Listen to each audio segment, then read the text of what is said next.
opportunity to discuss my 90-day plan. And I thought it was important that we talked about it together as a community prior to the big kickoff. I know I've been doing some small little events, but I wanted to get some feedback from the CEC about my 90-day plan and my listening and learning tours and how I will be connecting with the community over the next 90 days. And I didn't want that to take away from your next CEC meeting, because I do know that there's a lot of things happening that we will be presenting. And for all of the community members here, I also think it's important to know that anytime the superintendent meets with our elected officials, which includes our CEC, and I meet with 3 or more members, it does have to be a public meeting. So that is the reason that I asked and called for this meeting. So Louis, if you can start the screen. There will be many opportunities for the District 25 entire community to engage with me, and I'm going to spend some time talking about that tonight. But I was also happy to see that there were parents that had some questions that they asked that we addressed this evening. So Joe, with your permission, I'm happy to stay on and answer any questions that the community may have. Sure, I have no problem with that. I just want the community to understand we have our next scheduled CEC meeting on for Wednesday, September 14th, correct? I believe, right? Yep. So if there are other concerns that you need to bring to our attention, you are more than welcome to join us then. But we appreciate your willingness to answer some questions this evening, Danielle, following your listening and learning tour. Yep, absolutely, and I'm happy to do that. And then I also know, and I am ready to share with the CEC this evening, the presentation for the September 12th meeting for your feedback about special education supports and information for families, just to make sure that it covers what is present on the bylaws and your expectations, and if there's anything else you might want me to add to that. So following my presentation, I will also be presenting that to the CEC for feedback as well. Okay, so Louis, you have. Did you want the senator to speak? The senator, Danielle? Yep. So Senator Stavitsky, did you want to hear the 90-day plan first, or did you want to address the community? It's totally up to you. I just wanted to reintroduce myself. I'm Toby Stavitsky. I'm a member of the State Senate. I chair the Committee on Higher Education in the Senate, and I serve on the Education Committee. But most importantly, I live in District 25. My son is a graduate of PS 193 and IS 25. And there's a magnificent school, PS 242, in Flushing, that was named after my husband. I look forward to listening to you, and I thank you, Superintendent DiMango, for bringing everybody together, and the CEC members for volunteering, as well as the staff. I am troubled about the mayor's budget cuts, because we have increased funding. I think this will be resolved hopefully sooner rather than later. But I thank the parents also who have joined in, and I look forward to listening. And I appreciate your openness and you're willing to meet with everybody and respond. So again, thank you. I said I would be 60 seconds, and I. And we want to thank you for the supports that you give to all of our schools, Senator Stavitsky. You are a teacher first, and I know that you speak about that often, and we appreciate your advice and support that you've given to us throughout. Parent first. Oh, that's right. You are a parent first. That is the hardest job in the world, harder than being a state senator, believe me. Just don't tell my son. I said that. However, I am a former high school teacher who did teach at Flushing High School at one point. So again, I thank you.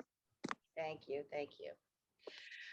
Okay, so I see some hands up, and just so everyone knows, we will get to answer questions at the end of the presentation, as well as the presentation to support our families around information and resources in terms of special education. So I want to thank everyone here tonight. And I want to spend some time talking about the listening and learning tour that I will be doing across the district over the next month and a half. And I am really excited to have this opportunity to hear from the communities. There will be some opportunities that will be live. I will be visiting schools, and then there will be other opportunities where it will be virtual. I will be meeting with families, parents, students, teachers, local community-based organizations, our elected officials, local store owners, our religious organizations, just to really talk about the connections and the work that we do together to make District 25 the amazing community it is. And what better place to start with our parent leaders here tonight. And so thank you, CEC, for being here and for hearing out my plan. And I do welcome your feedback of the plan, as well as some of the questions that I intend to ask our community. And I do want to hear from you as well. So our District 25 90-day plan, for anyone who is interested, you can log into www.d25.nyc/90-day plan. Lewis has also put it in the chat. So what our 90-day plan highlights is the first 90 days of this school year and the work that we will do to build it back stronger, to really understand the needs of our districts, to capture what we are doing together as a community, how we have evolved from and what we have learned from education during the pandemic, what we do really well, and looking at what we can do better, and me hearing advice from the community, things that you would want to know and would want to see different, or any advice that you would want to give to me, just in terms of the work that I do as an educator and as a parent and as a servant to your community. You know, I start a lot, and I think about these opportunities as a parent and a community member in my own community. I see a lot of things happening and a lot of questions that adults have that they take to social media. And I want to say to our community, I am ready to hear the questions, the concerns, and the highlights that you have and the celebrations that you have. Because I do believe that together is better, and there's a lot of things that we do amazingly in District 25, and then there's things that we can grow from. So I'm really excited about this 90-day plan. So I will be sharing with all of you the highlights for the plan of action that will guide our collective commitment to the vision, mission, and vision that we have, our strong roots and strong schools. Our work moving forward in this academic year is grounded in monitoring, assessing, and elevating our best practices. We will use a strengths-based approach for our schools, for our students, to reimagine our school experience. And my 90-day plan will focus in 4 key areas: our commitment to excellence, equity and diversity, wellness and safety, and empowering our learners. So the district plan consists of 3 phases. Phase 1, which we are starting, includes a strategic analysis of key data points, which will allow us to establish a state of the district. We're looking at school processing data. We're looking at student learning data, which includes school-based and standardized testing data. We're looking at perceptual data. As parents and as community members, you know that both the district and our schools give, as well as Central, ask for feedback from you and our students and our families and our teachers. And we have really spent a lot of time evaluating the perceptions of how we are looked at as individual schools, as well as a district and as a whole, and our demographic data. Phase 2 of the plan will be opportunities for community engagement, and it is to gather perspectives from all of our constituents. This will allow our district leadership team to design a strategic plan in service of improving outcomes for students and schools through the development of goals and a clear action plan. Phase 3 of this plan, the DLT and district team members will use all collected information from the community to organize, schedule, and facilitate professional learning to support improvement efforts for our leaders, our teachers, and our parent leaders and community members.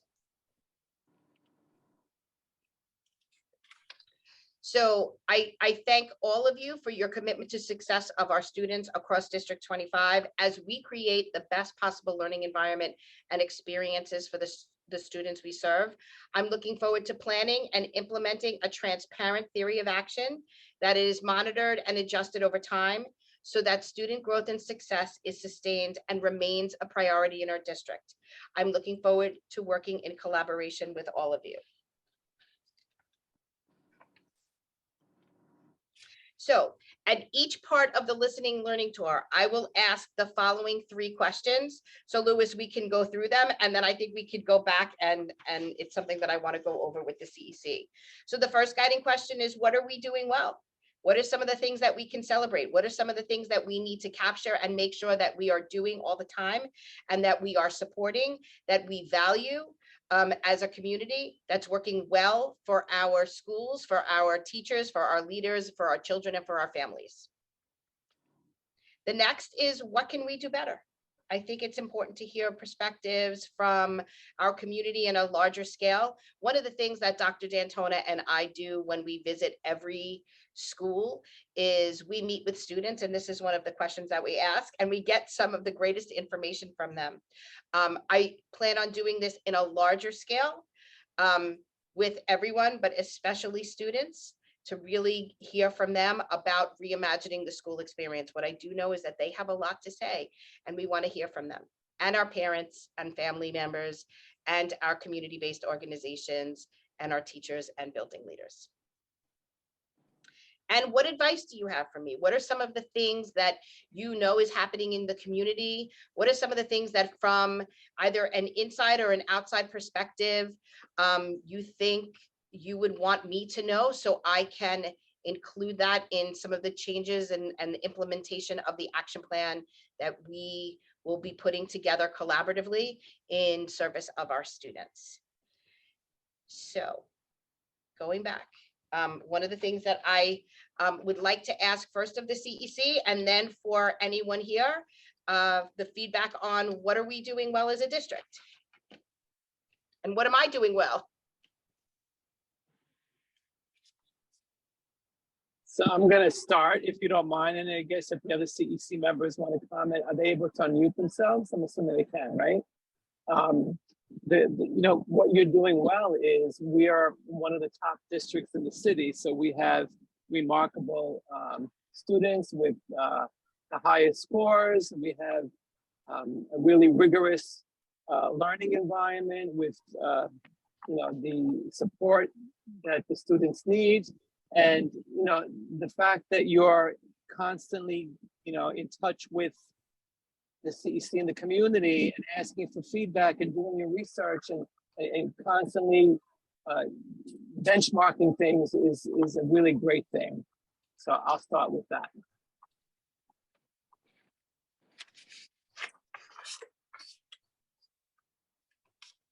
I see Sana has her hand raised. Sana? Yeah, I can go next. I want to echo what Joe said. I agree with him on 100%. And I want to add to that, Superintendent DiMango, that I think the best characteristic that you bring on board is you know, educating parents from a parent perspective, from a parent lens. I can tell you personally that there's so much that I've learned from you, and I admire you for that reason as a parent. So this is not from like a technical perspective, technical lingo that, you know, usually a lot of the information that gets lost in. So I love how you simplify the thoughts and the processes and the questions that we're all having, and you present that information in such a great way. And you're so involved in every aspect of the school and the learning. So I love that. Thank you. Yeah.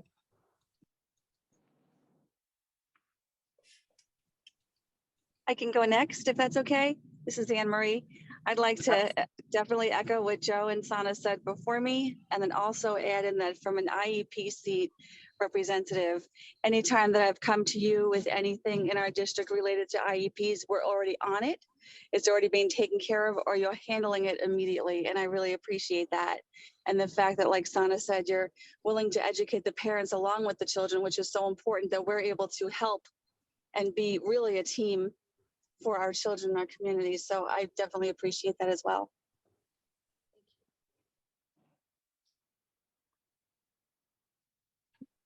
May I Mr. go Chow? next? Absolutely. Yes, in addition to what everyone has said, I like how your decisions were made based on numbers. You look at data before you make decisions. In addition, you take an active role in getting excellence in the district. When things don't go right, you make adjustments. You're positive, which is very important for teachers.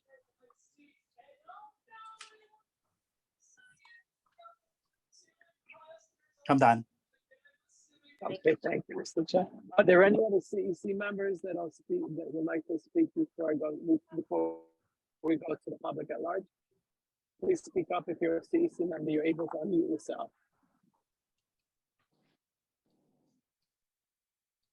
Okay, so I see that Anna Paukar has her hand raised. Anna, is it relating to this question?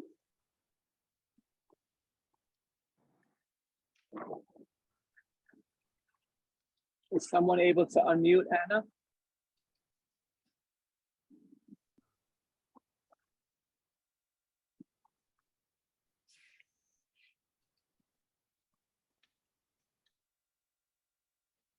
I asked her to unmute. Let's see.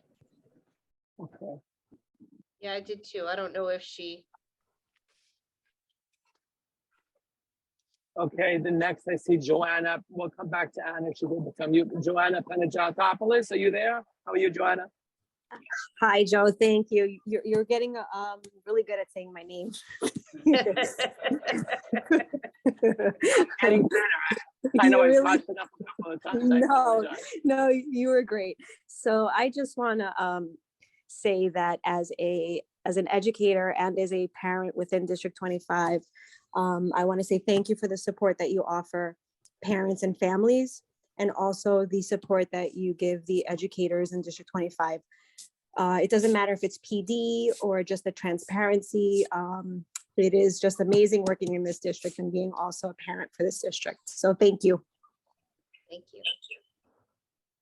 Thank you. Next, I see Annie Romano.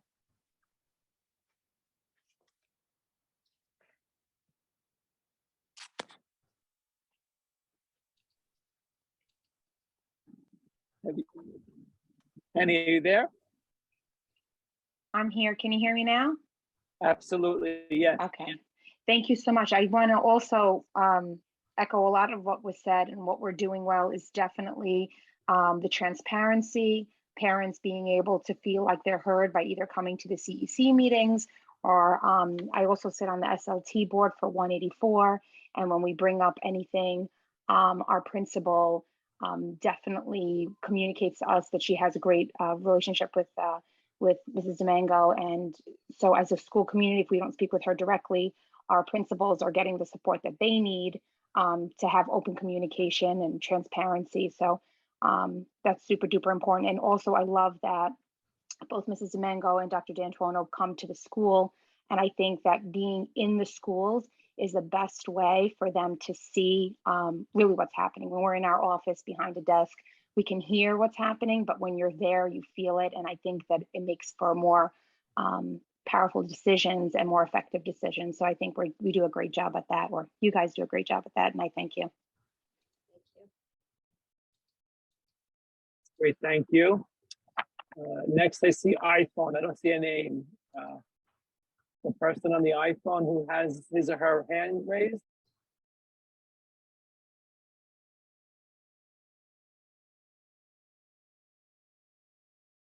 I'm also asking them to unmute.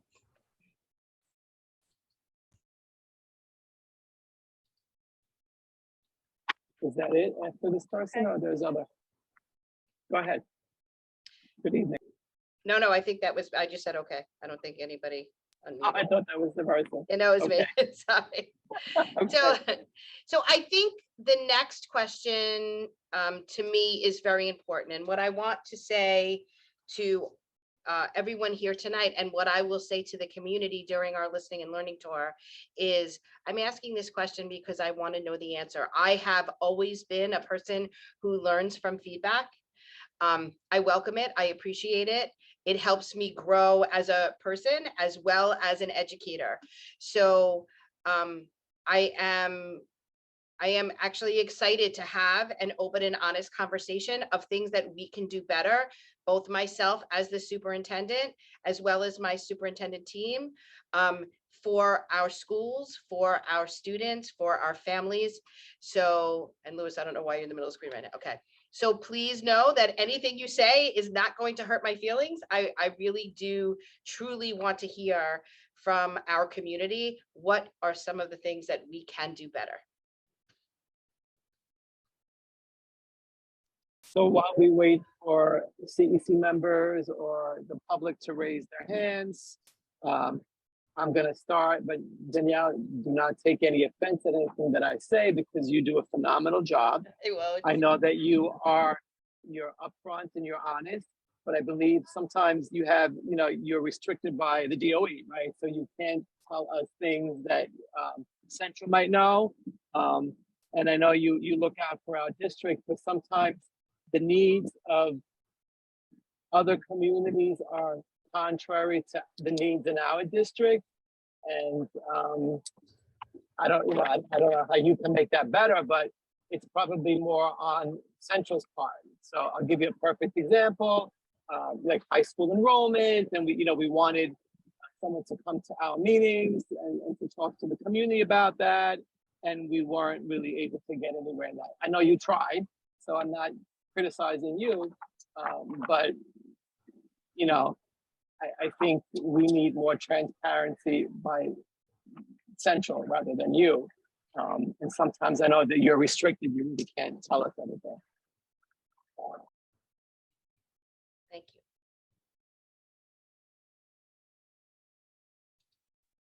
Are there any CEC members that would like to give some feedback on that question?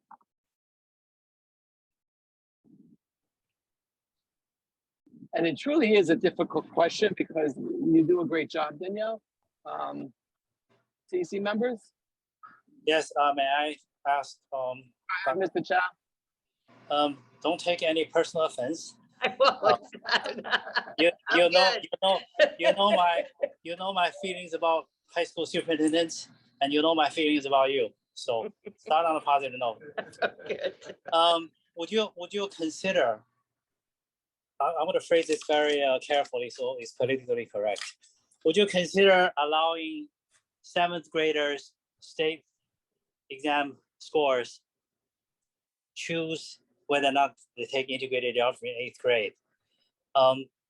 What happens is I'm helping the parents who are trying to get into the former school I worked in. Many of them have children who took the regions. They got 75, 73. They all got 80s and 90s. Not necessarily from District 25. So now they don't want to redo algebra or part of it, which is understandable. If you only put in students who scored 4s or higher, incorrect, I'm sorry, let me correct myself. High 3s or 4s on the 8th grade math assessment into algebra, there's some assurance they'll get 85s or higher when they take the algebra regions. The score of 80 is used by the city as college readiness. From my years of experience, that unless they get an 80 or higher on the algebra regions, they don't do well in algebra 2. As a result, they don't do well in pre-calc or calc. Sometimes they fail. So would you allow students' grades to pick whether or not they will take algebra in 8th grade? Thank you. So, You don't have to answer that now.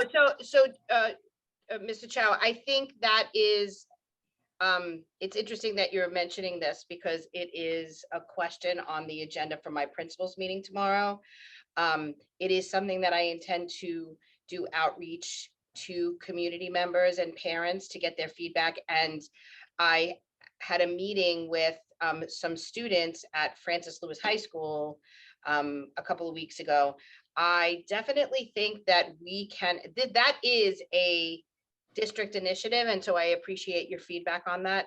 I definitely think there needs to be some conversation around our vision of Regents readiness and Regents access, and looking at the strengths of our students, looking at our curriculum, and then also talking about having conversations at the school and district level just around what would be the best options to offer our students in preparation for what this initiative was intended to do. So absolutely, I hear you, and there will be more to come in discussion and conversation around all of our students having access to taking the Regents in 8th grade and what that can and look like, and Okay, it should look like. thank you. Okay, Sana, I saw your hand was up. Yeah, thank you, Joe. So Superintendent, again, this comment is not necessarily about your work, which is, I would say, great, but I think it's a feedback that can hopefully, reflect at some level, because we are talking about school experiences and enhancing the school experiences. I feel like, and again, this could be completely isolating experience. Last year, I was parent of a kindergarten student, and I felt I felt like it was a very isolating and in some ways alienating experience being a parent of a kindergartner, because a lot of the information on key topics such as absenteeism, you did an excellent session on that. These topics, rather than being educated about them through school, directly through the school or the principal, or the leadership body over there, I learned it through you. And I feel like there are a lot of parents who had similar experiences. Now, it could be because the school that my son was going to is going through a transition. And so things were just getting lost in that transition. But I think it's essential that schools, especially the leaderships at schools, understand that parents now more than ever before are leaning on them first. They may not have access to you. So they're leaning on them to get educated about how to help their kids become successful in schools. Thank you. Thank you. I think that's a very important statement that is district and fixable. So thank you, Sana. If there are no other CEC members that are willing to comment at this time, I'm going to go to the public. I see Mark Shevit has his hand raised. Mr. Yes, Shevit? hi, this is Krista Shevit. How are you? Hi, Chris. Hi there. I just wanted to bring up the after-school program situation. I'm not sure how many schools in the district this affects, but I know for me as a parent of a second grader in the PS 169 Bay Terrace schools, we have an issue right now with this lottery system that's been going on for the after-school program that's held by Common Point, Queens. There are not enough lottery spaces for the number of applicants, and it's a very, very big problem. I don't know if you guys are aware, but there was a petition that went around this summer, and there were a lot of concerned working parents that really rely on this program very heavily. And unfortunately, this year, again, it was a lottery system, and it was actually done a little differently this year also, where it was preference was given to students that had siblings.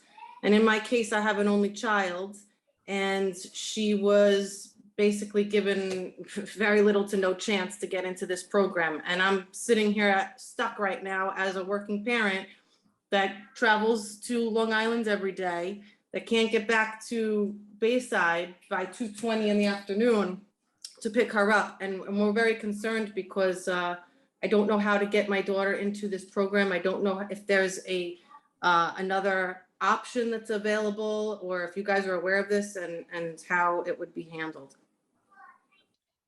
So thank you, Ms. Shevit, for that comment. I know that both the CEC and I have done a lot of advocating to increase free after school programs in our district. We've done a lot of work with DYCD to continue to ask for more seats. And very slowly, we're gaining access to those seats. Unfortunately for our families, because we do have a very large district, we cannot offer free after school programs to all of our students.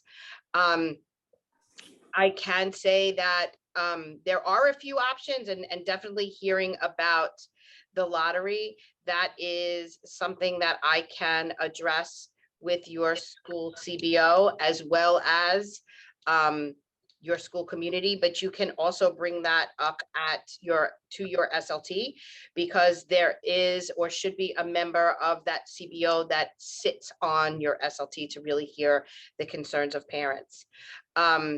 So we are working to continue to try to give as many seats, free seats for our families as possible. But there are also opportunities that schools do engage in with their school leaders as well as their SLT around adding additional paid programs. That's key. Yes, I was going to ask if we could have additional paid options, because I don't know how likely it is to get additional city funded spots. That's my concern. Right. So I would suggest that if there is enough people interested in paid programs, and they do understand the dynamics of a lottery between free programs and paid programs, and that's something that as a community you can come to an understanding that we have these many free seats, but we also can offer this. I know some communities don't want that, but that is definitely something that I can bring to your school leader, but also as a parent, you can bring that to your community to ask them to engage in discussion around it. I appreciate any communications that you can have both with the city itself for additional funded seats and with our school community. I know that they're very well aware of it, and unfortunately it doesn't appear to be an option. I don't know how we can make it an option. I think that there are a number of people who are willing to pay for these seats because we just simply need care for our children after school. I mean, the city funding is wonderful. The program is great. We were willing to pay for these spots because we simply have no other option. We don't have anywhere for these to go. And our schools, you know, from what I understand, is telling us that they can't offer the two programs. It's a very large undertaking, but I do feel that it's very important. They're expanding the school. There's obviously more children in the district, and this is going to be a continuous problem. And unfortunately, right now, it's going to follow me and many other people. Yeah, so I will definitely connect with your building principal and have her reach out to you and other parents that are interested to see what we can do in terms of next steps. I know I just had a school that just went through it, and the community agreed to have a paid program. They called programs in, they interviewed different programs, and the criteria that the program had was they needed a certain amount of kids in order to run the program. So so that is absolutely something that could be discussed at the school level should you need. Fantastic. Thank you. I appreciate your help with pushing that along. Thank you, Superintendent. Thank you, Mr. Shevit. I don't know if I don't want to interrupt the other people that raised their hands. I see Wendy she's a council member. She raised her hand. Is it on this topic, Wendy, or is it a question?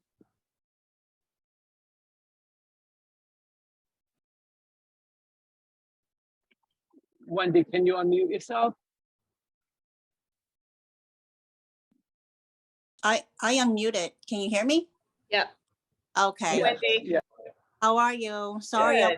Good. Yeah, just piggyback on what Aaron asked. I had two. So my question is two parts, right?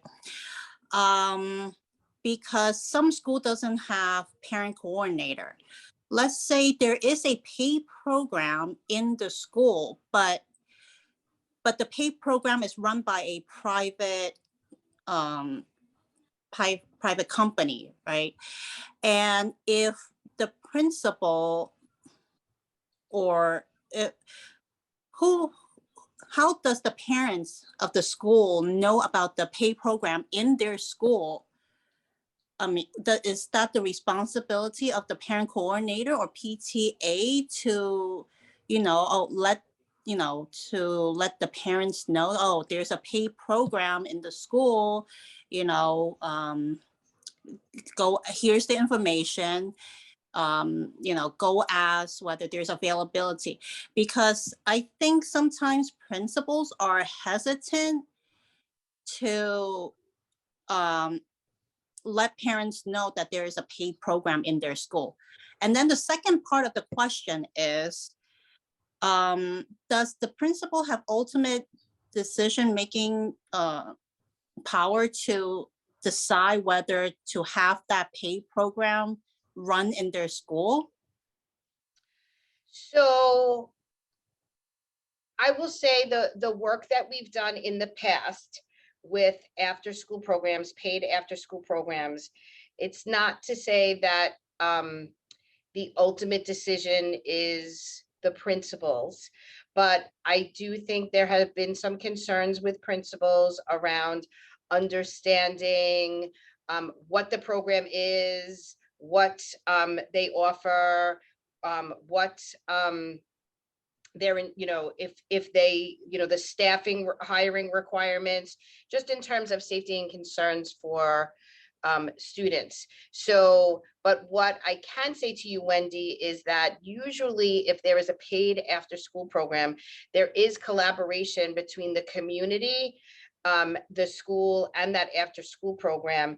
I mean, we have paid after school programs where, they come during the last week of school and they put a table outside in front of the school and they engage with parents. So it's not up to the DOE per se to advertise for a certain after school program. A lot of individualized after school programs do that on their own to really let the community get to know them. Sometimes they'll go to certain organizations, they'll be at the Flushing Library, just different places where parents can connect with them.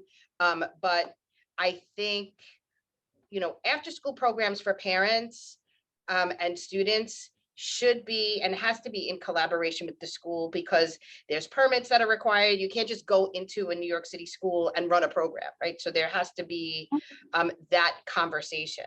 But on the flip side, if the community wants a school-based organization and there is a lot of conversation about parents willing to have, if we don't have the free seats and they want a paid community-based organization, the conversation is everyone, right? It's everyone's school and we're talking about the needs of the school. So a principal without reason, or cause, just in terms of concern for an organization, should not be blocking a need that parents have without, conversation with the community.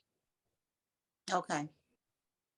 Thank you. But one of the things that we have said in the past, Wendy, is that parents shouldn't go and engage in community-based organizations without consultation of the principal. And I know sometimes that does happen too. So the best way to get it done, which is what happened in one of our schools, is when everyone does it together. Right. Thank you, Superintendent. Thank you, Wendy. So Superintendent, I'm getting a lot of questions in direct messages to me, but I want to just go to the people that raised their hands, and then I have two other questions that the community is asking me directly. I'm going to go to Danielle Morrison. Hi, Superintendent DiMango and everyone else. Good evening. I am an educator in the district as well as a parent of a kindergartner. So I will voice the previous parents' concerns, I guess, as a kindergartner coming in and starting off. And I guess in addition, kind of one of my thoughts on how we could work towards improving that or enriching that. I inquired about like a parent guardian, like liaison, I guess is the most diplomatic way to put it, for the classroom even, to support with like sharing information, support in if they wanted to do an event or a gathering in the class. I know last year was difficult. I kind of got a stalemate as far as when I tried to do that. So I thought something like that could be proactive in looking towards, engagement, and then lead into, diversity, if they want to have some sort of event, cultural, holiday affiliated, I guess leaning towards what you're kind of looking at bringing forth more in the district. So I guess if that's something that could be looked at further, that would be great. I plan on doing that in our school anyway, reaching out to them directly, but I thought it would be informative just to keep you all knowledgeable as well.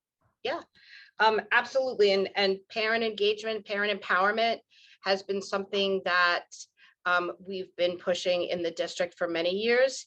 I don't know how many of you have participated in this, but we do have what we call parent chats, which are run by our parent coordinators, our principals and assistant principals, directly related to topics what you're talking about. They're related to school goals, concerns that parents may have. A lot of the conversations that we had last year with families were around students coming out of the pandemic and returning to school, and how parents were perceiving that, and what are some of the things that we can do differently. And we got some really, really good feedback from families that we were able to implement, even with some of the social distancing guidelines that we had. So I know that our communities are going to continue to do that. So if there are any topics that you're interested in discussing, you should reach out to your parent coordinator, make those recommendations, and ask them to run a parent chat around that. The only thing that I can say that I think is really important to know is that for people who are educators in New York City, you know that we are bound by FERPA. And so we want parent leaders and parent leadership, and it's something that we talk a lot about as the CEC.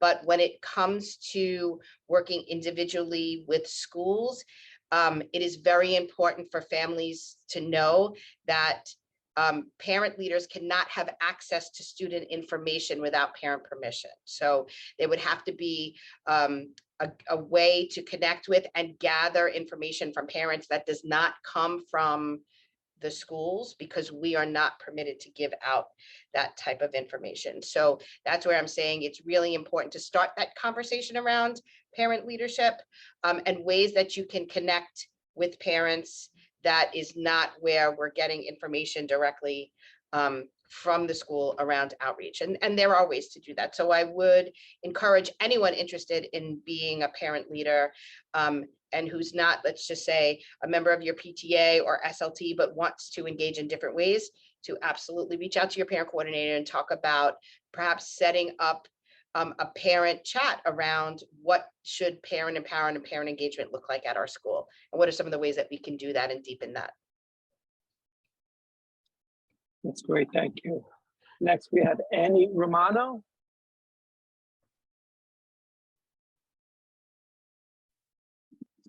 Annie, Can you hear me? We got you, yeah. Okay, hello again.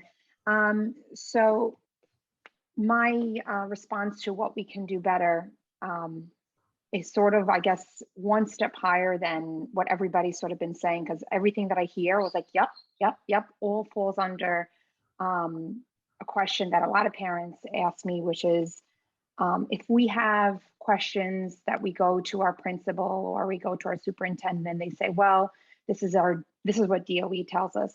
How do us as parents voice maybe our concern with some DOE decisions that are made, specifically relating to, COVID? I know that today we got a letter sort of saying, like, these are the things that are going to be consistent with what we saw in the past, but we're getting rid of this and that. And I think that parents come to a PTA meeting and they're like, I wanted to discuss how this affects my child and how these policies, whatever. And, PTA sort of, that's sort of out of our hands. And obviously then the principal really can't say much, and we're all sort of under that. How do we advocate for that? Because it's sort of like, we're talking about how we can do better. And I feel like our school could definitely benefit from trying to gain back. We had an amazing sense of community in our school, and it's very sad we've completely lost it, as many schools have. And that's trickled down to, a lot of different things, right? Parents haven't been able to be engaged, new families coming in, not really having a sense of community. And we used to be able to like see each other at pickup and say, okay, you know, my kid's struggling through this. And it's like, you know what, my child had that teacher and this is a great way for you to connect with them, or a parent just speaking with the teacher. So it affects their education, our sense of community, our relationship with our schools, parents feeling empowered. Also with the after school programs, you know, some of these things have affected, you know what, I'd love for my son to participate in, you know, the 5th grade basketball this year, but I don't think that's going to be an option. I sit on SLT. I don't know what that entails if I'm going to be able to be allowed in the school. You know, a lot of activities are all limited. Everything has just been stripped down to the bones, and it's no longer community. It's a robot, and it saddens me that people were knocking on our door trying to get into our schools, and now people cannot wait to leave now DOE, and it really breaks my heart. And you know, I don't know where the right channel is for us to have these discussions, and I'm actually a little nervous even mentioning it here, but it's bigger than our PTA meeting. It's bigger than our SLT meetings. And where do we go? I listen to the CEC meetings, and I know some of these discussions are had there, but I feel like we need a better channel for parents to be like, you know, we're suffering because of these things. You know, we've gone through so much, and the world and everything around us has evolved, but DOE is always 10 steps back from where, you know, everything else around us is. So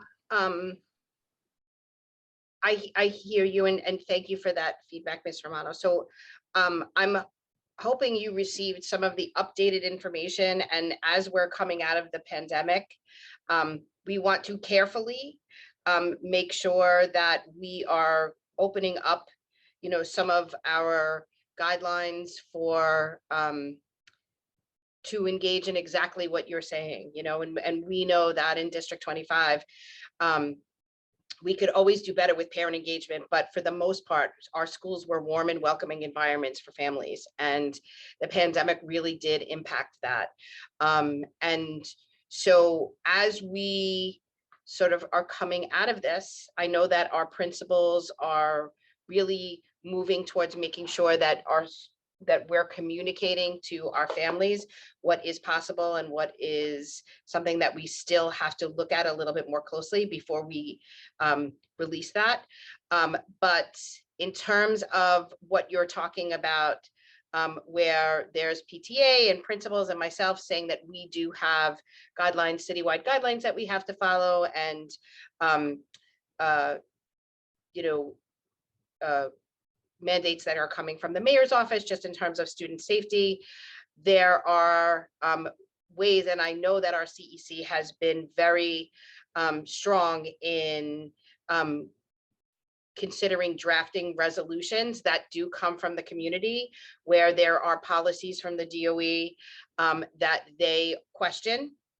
And Joe, I know that that there was just clarity around making sure that within a certain timeline, and I believe it's 30 days, that that Central does need to respond to CECs in regards to resolutions. So I know that that is something that you have been working with the rest of the CEC to start really communicating that to Central. That is correct. And that's the change. Now they're saying they must respond within 30 days. So that's positive.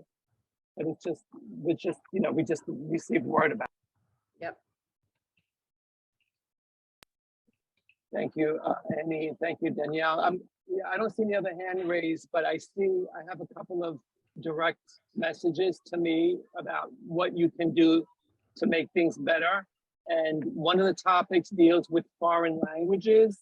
This parent would like to see more middle schools mandating a foreign language, because this person's student graduated 8th grade, is starting high school, did not have an option to take a foreign language, although he or she scored very well on the algebra regents and the biology regents. So this child is very concerned about how he or she will do in a foreign language class. So they're asking that more more middle schools a mandate or, for another language? Yeah, so foreign language is a state middle school mandate. So that parent should call my office if their child was not given, a foreign language. I do know that there has been discussions at many of our schools in expanding options to foreign language, and a lot of our schools have been able to do that, where they're offering not just Spanish, but Mandarin, Korean. So that is always a possibility and absolutely something that parents should be bringing to their school leaders, their parent coordinators, their SLT, to engage in discussion about increasing access to different languages moving forward. But that parent that had no foreign language should call me. So I think the question was, maybe I'm confused because I assumed it was the case, but is every middle school student offered a foreign language class? Is that okay? They have to take at least They have 1 year In 1 of year. foreign language before graduating to be able to graduate middle school. So the question might be about a certain number of years of foreign language that terminate in an exam, like like the language proficiency exam. That might be the question. So this parent doesn't want to understand. This parent saying that the student was not offered the class, but does not want to report to school. So I don't know where that's going to go. But if this parent has another child in the middle school and it's not offered, then I would advise you to either contact me at CEC or call the superintendent, the district office, because every student is offered the opportunity, right? They have to take 1 year. Yeah, they have to. Yeah. They have to take 1 year in order to graduate. And I'll If that work with our wasn't team to done, make sure. then there's there's some type of problem that needs to be rectified, I guess. I know there's other hands raised. The other question concerns school uniforms. So I'm getting a lot of questions regarding school uniforms. Do you have anything to say about that, Superintendent, about how to make things better? So school uniforms the decision for school uniforms there is a chancellor's regulation that dictates school uniforms, and it is a decision that is done at each individual school level. So I would say that any family that is interested in this implementing a school uniform policy, that should start at the school. It has to go through the SLT. It's a conversation with families. There has to be a formal meeting around it. Students have input in it. So any parent that is interested in that, you should reach out to your school principal and start engaging with other parents to see if that is a possibility. But it is a real conversation to have. We have some schools where the uniform policy is great. The kids love it, the parents love it, it's easy. And then we have other schools where the community really did engage in a deep conversation, and they decided against a school uniform policy. So I encourage our families that are interested in it to read the chancellor's regulations, to see what it would entail, and to engage with your school in regards to that. And actually, Lewis put it in the chat, A655 uniform policy. Yep, 665. So that's something they would have to communicate that to their SLP. Starting point, correct? Okay. Yep. All right. I see Sun Young Kwan has a hand raised. Hi, thank you everyone for hosting this. I know we were on the question about what we can do better, and in terms of District 25, you guys have been amazing. My kids went to the elementary school and then transitioned to middle school, and eventually in 2 years they're going to be transitioning to a high school of their choice. Now my thing is, I think if possible, there needs to be a better communication between the middle school and maybe Queens North office in trying to, one, retain students from District 25 in Queens to stay in Queens and have an opportunity to go to schools in Queens because they have the programs that other boroughs offer that we don't, right? For example, there's only one specialized high school in Queens, and our students usually go out of Queens to attend the specialized high school. My kids' elementary to middle school transition was so smooth, right? And I give all my praise to Superintendent DiMango for that, because she's in charge of LE and middle. So that transition is, seamless. But now when we go from middle to high school, it becomes an issue because now it's no longer on their Superintendent DiMango. And then it's a new superintendent who's not only in charge of District 25, but the whole Queens North. So then the lack of communication, and it's like, okay, see you, we raised you to middle school, now you're on your own, kind of. I know that's not what it's meant to do, but that's what it seems, because there is that disconnect, and I just wish that there can be something done to better communicate between the middle school and the high school level, so that that transition can happen within Queens. I would love to send my kids to zone schools. And that's really not possible right now because the programs they have does not meet my children's needs. That's it. But everything else, oh my God, this is one of the best districts. Thank you so much. Thank you. Thank you. So I'm glad that you had mentioned that, Wednesday we have our district leadership team meeting, and members of high school superintendency as well as high school president's council sit on that committee with us, the team with us. And I do know that transitioning to high school has been a conversation that we have had as a DLT. We've invited principals from zone schools in District 25 to come and meet with us to really talk about the programs that they offer. We've made some connections with some of our zoned high schools and our middle schools, so they can go in and really begin talking to the kids and get feedback from them. So from a parent perspective, please either put in the chat, or you can reach out to us individually, or you can reach out to Joseph DiBenedetto or the high school president's council president around some of the programs that you might want to see in our schools that may not be there for you. So we can begin to communicate that to our students across, to our principals of our high schools across District 25. Thank you. If there are no other hands raised, let me see, I have one more message in my chat.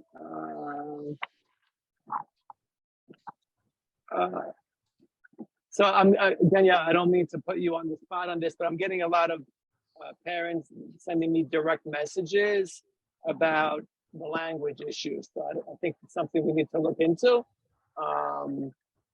And it's not just Spanish, it's Mandarin, I guess there's other languages. I'm assuming it's because of the pandemic that teachers started and then they never came back, or I don't know what the issue is, but I guess we'll take that up at a later time. I've asked those parents to contact the district office.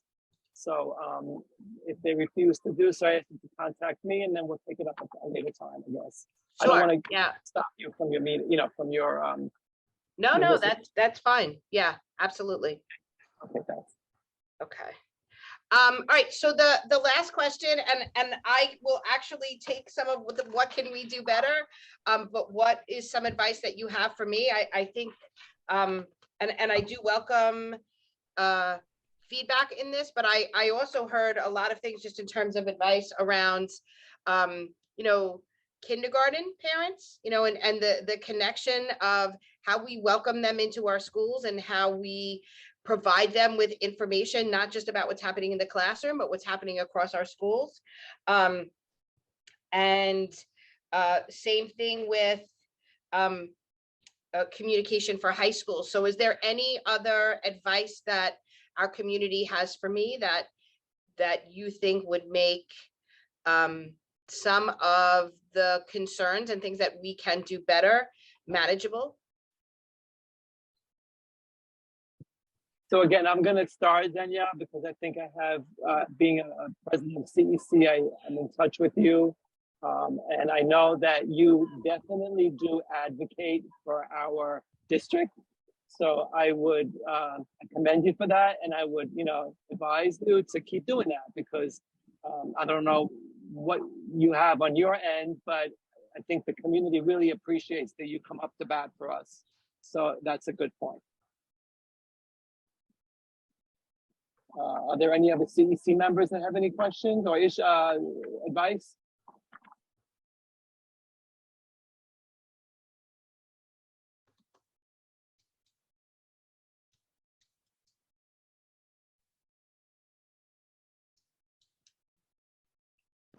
Joe, we have a hand raised. Yeah, I keep asking them to unmute and then they disappear and come Oh, back. So I don't know if the person's not able to unmute. I just Hi, heard- can you hear me? Oh, yeah, there she is. Yeah. Okay, I'm the one with the language. So I just want to thank you, District 25, because my son is going into high school, to a specialized high school in Queens. And I do feel that we have one of the best districts, and his elementary and middle school, even though with the pandemic did affect middle school a lot of the years for him, it did prepare him for high school. And I am confident that he would do well for the next 4 years. And I have to thank you for everything, for advocating for our district and probably having the best principals. You know, with the communication, I loved everybody from kindergarten through 8th. It's just the language that we did not receive in middle school. I don't really want to get the school in trouble because I really love them.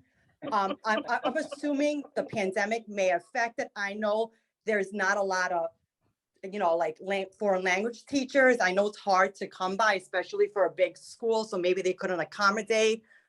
School did end for him, the middle of 6th grade, they did shut down, and 7th grade was pretty much all remote, and 8th grade was 8th grade. He had a great time in 8th grade. So I just wanted to thank you. I don't want the school to get in trouble.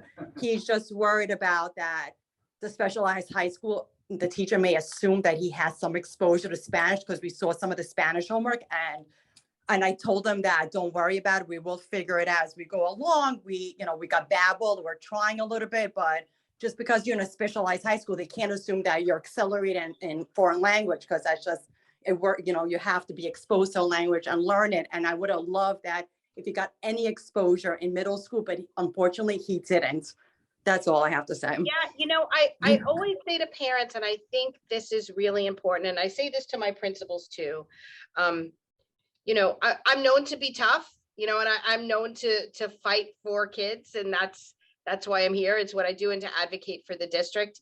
But my community also knows that I'm here to help. So I want to thank you for understanding and not wanting to say anything about a particular school. But I also think it's really important and a lesson to say,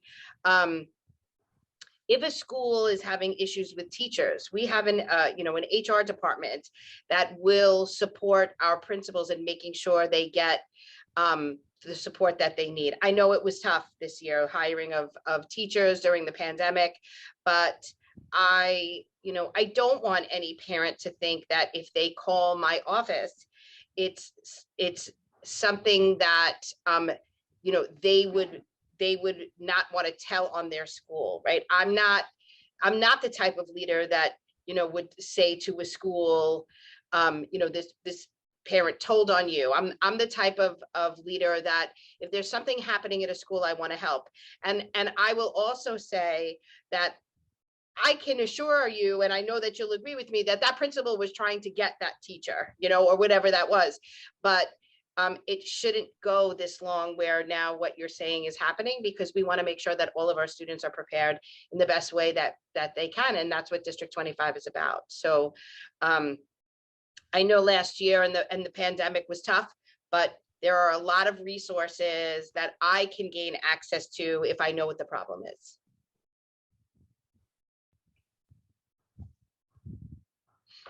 Okay. And I just wanted to add one thing, Danielle. Part of being on the CEC, you can always reach out to the CEC, your parent representatives, and we can always, without identifying who the person is or whatever, we can always communicate with the district office and try to resolve the problem. That's why we're here. Yep. I see another hand raised. I don't know if we can. Hopefully it's on this question. Annie Romano. Yes, it was just to, I just want to clarify. So what we're saying is that every child in middle school should be offered a language. Is that correct? It's a state mandate. They have to be offered a language. And it's Okay, not, so because I know in my in middle school, it's it's anytime before grade 8. So technically they Right. can get language in 6th, 7th, kindergarten. or when 8th, we right? count, right. Okay, so, and does it every year or just at least 1 year? It's 1 year.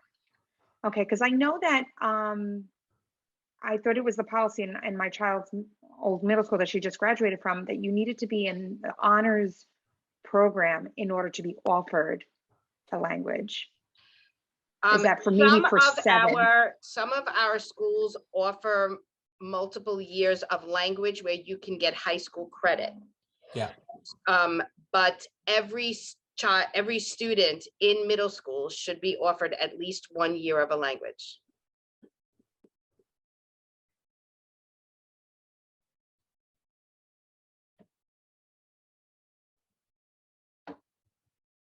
Okay, so I'm getting this information. I have to look at languages in middle school. Look at that. Yeah. Thank you. Thank you, guys. So I'm getting, I think parents find it more comfortable to contact me by direct messaging me. Yeah. So another. I love that, Joe. It's like anonymous. Okay, it is good. I don't mind. But You know, another Joe, issue. at least, Joe, we gotta bring you to every stop. And Joe, at least if they could tell you the school, and you don't have to say it here, Right. like you can tell me offline, because it really is support. If kids are not taking a language in middle school, I need to fix that. That can't be. I mean, I didn't understand either, and Yeah. I asked the parents to contact me. I don't have the school, and I won't Yeah, say it so today if anyway. you can, like, it'll, no questions asked, you Okay. just give me the schools and we'll go into support. So, Okay. because And then that's really important. The other question, somebody will probably contact me afterwards, and I'll let you know. But the other question regards class size, and it needs to be, there's this parent saying it needs to be limited over the next 5 years. Does each school leader decide when they will introduce into their school, or does the DOE tell each school when to start implementing the class size reduction plan? So we are still waiting to hear from Albany around if the governor has signed the bill yet. And once that is in place, there will be discussion at the central level about what the implementation of that plan will look like. It will include feedback from families. One of the things that I do want to say is we've worked very closely with our CEC to help support the overcrowding that has been in District 25 for many years. We have had extensions in many of our schools. We have schools being built. And so we are preparing for the rollout of what ever the class size reduction bill will look like if it is signed. But additionally, I will say that it is just the value of some of our schools in working to, when possible, reduce class sizes. So it's something that we talk about a lot, and when there are opportunities for it, we make sure that that is prioritized and discussed at the SLT. Okay, so there are no other hands raised, and I have no other questions directly to me. If you want to proceed forward, I'm sorry. All right, I want to thank you guys for helping me get my feet wet in my first listening and learning tour. And you know what? I really love the opportunity to do this. I received a lot of information, and it's only to make our district and our schools better. This is in no way to, go after anyone. It is because I want to hear from all of us about what we can do. Yes, Lizette, as of right now, we don't know if it's going to be a zoned school. That's discussion as the school is being built, but we are happy that it is bringing our district, it is a District 25 school, over 500 seats. So we're happy to have the opportunity to do that at Water's Edge. Okay, the next part is I invite you to my fall listening and learning tour. Tell everybody you know about it. I'm going to meet with as many community and family members, students, staff as possible. This tour is going to include many chances, both in person and virtual, for the voices of District 25 to be heard. So Louis, just kind of click on our website, www.D25 NYC event, where you'll find out where I am going to be throughout the month. So today, as you see, was the first, and that's virtual. I tried to reach out to different places across the district in our schools. So I'll be at 165, PS 29, 169. So for those parents that are here tonight, please make sure that you are communicating to your community about the things that you need. 189, PS 24, PS 201. So there's also a little map of where I'll be. And if there are any spaces in the community that you feel I have missed, please let me know, and I'm happy to set up another meeting for our families. So the event flyer is available on this website, as well as my 90-day plan that I spoke about in the beginning of our meeting. So I am really looking forward to continuing our conversations and our collaboration, and just welcome to be part of our listening and learning tour wherever we are, and I'm happy. So I'm happy to hear our feedback. I think it's important. I love to hear what we're doing well, but I also love to hear how we can make our district better together. So thank you all for being here with us tonight.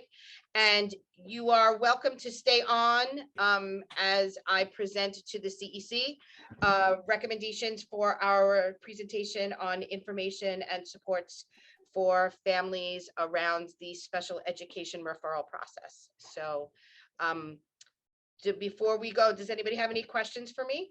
I just want to say real quick that the 3 questions that Danielle is asking during her tour, you can also submit your feedback on them online. So I'll put that link back in the chat. So if you think of something later or tomorrow, you can jump on that link. You don't have to answer all 3 questions. You can answer just the ones that you have a response to, and that will go to the superintendent as well. Thank you, Louis. Thank you, Danielle. We wish you lots of luck on your listening tour. So we're glad that we're the first, and you know, it's always good. And just that the community understands feedback is important. And like you said, you know, sometimes it's for the benefit of the other students. So, you know, I know we have great schools. We don't want our schools to look bad, but if you have an issue, you can feel free to contact CEC, call the district office. It could be anonymous, you know, just we want to make sure that it, you know, anything that needs to be resolved is resolved. So we thank you, and we wish you luck, Superintendent. Thank you, everyone. We also just want the public to know on our, it's not the 12th, it's the 14th that we're having our CEC meeting, and our bylaws call for a special education discussion prior to November. So that's what we're going to be talking about next, about who's coming to our next meeting, correct? Yeah. Is that correct, Superintendent? Yep. Perfect. Yep. So is Anne-Marie still on? I see her. Are you here, Anne-Marie? Anne-Marie, you're here?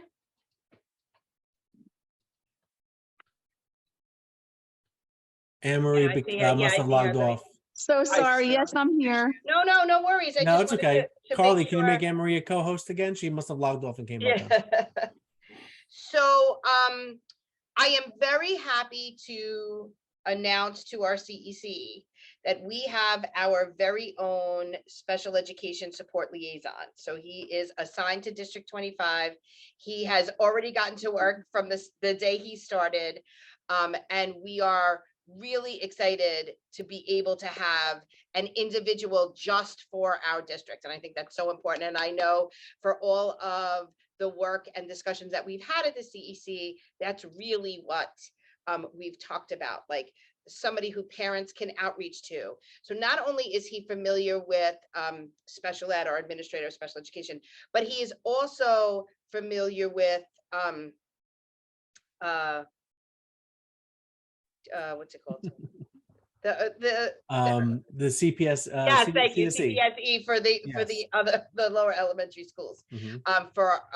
Prior to students being in pre-K and kindergarten, but also families that need individualized testing, families that are not part of the Department of Education. So Nathan Yakubov is our new administrator of special education, and we welcome him to District 25. And he will be at our meeting presenting on things that I had asked him to prepare for, because things that we've talked about as a CEC in terms of communicating with our families. So I want to go through his presentation and then get feedback from you to make sure that we didn't miss anything, or there's something else that you would want to see. Now, something else that I think is really important, and to shout out to the CEC, is when I was at an education town hall meeting a couple of weeks ago, we did get a shout out from a member of the citywide special education committee for parents around this exact thing that we do for families. So so I think that's really important, Anne-Marie, for you to hear. And the work that you've done and led in the district is being noticed citywide, and I want to thank you for that. Okay, so I want to go through the slides. Liz, if you could start. So Nathan is going to introduce himself. He has all of his information here. So when parents reach out from District 25, they will get a person, right? And he will answer any questions or provide support around services, assistive technology, and placement. And I know, Anne-Marie, that's something that families have been asking for, you know, if they are concerned about the school level, where they can go above that. So next slide. And Nathan will be that for us. Okay, you can keep going, Lewis. So he talks about what an IEP is, what it does. Okay, and then he talks about the 3K and pre-K process around referral, evaluation, and and what an IEP meeting is. He mentioned CPSE and all of the contact information for them, specifically to certain districts. And then he talks about the IEP process for elementary school grades and middle school grades.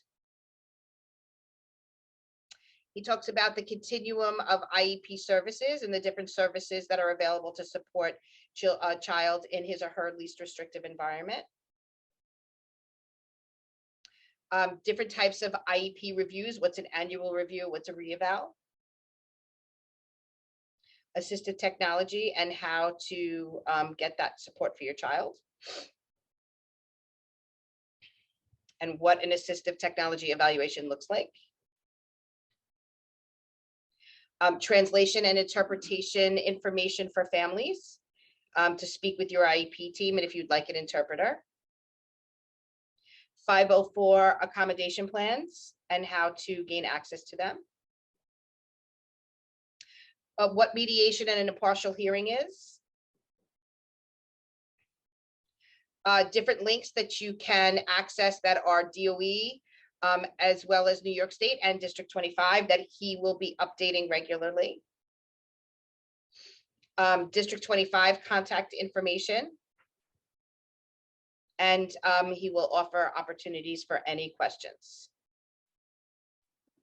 I will be presenting this at Flushing Library on Friday because the Chinese American Parent Association has asked that I make this presentation to families as well. So we have this presentation translated in Chinese, in Mandarin, and we will also be getting it translated in Spanish as well. So any feedback, anything you would like to see added, removed? Danielle, I'm so happy to see. I can't even. Can you hear my heart singing? Because I'm like, I'm overjoyed, overjoyed. I knew it. I knew it. Oh my goodness. I have to tell you, seeing assistive technology help on there really, really made me excited because I think that that is something that is overlooked. So I'm excited to see that. I know when my daughter got assistive technology, she was the first person in the school to get that, and they had to figure out how to deal with that. So that really made me happy. Just everything about that whole presentation, my mind is blown. So happy to see that, and I think that's going to be an awesome addition to our district. Great. And we will send it the presentation to Carly, so everyone will have access to it. And so if there's anything you want us to add before the meeting, we're happy to do it, but I'm really happy to also introduce Nathan to the community. I think that is something that has been so needed for so long. So we're excited. Yes. I too think it's a wonderful idea, and I'm sure Emery or anyone else in the council, if they have anything that they want us to tweak with regard to that presentation, let us know before the next meeting, and obviously so we can let Nathan know as well. Anyone else with feedback?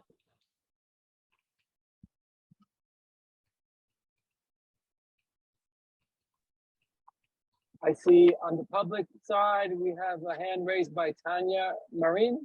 Tanya? Yes, hi.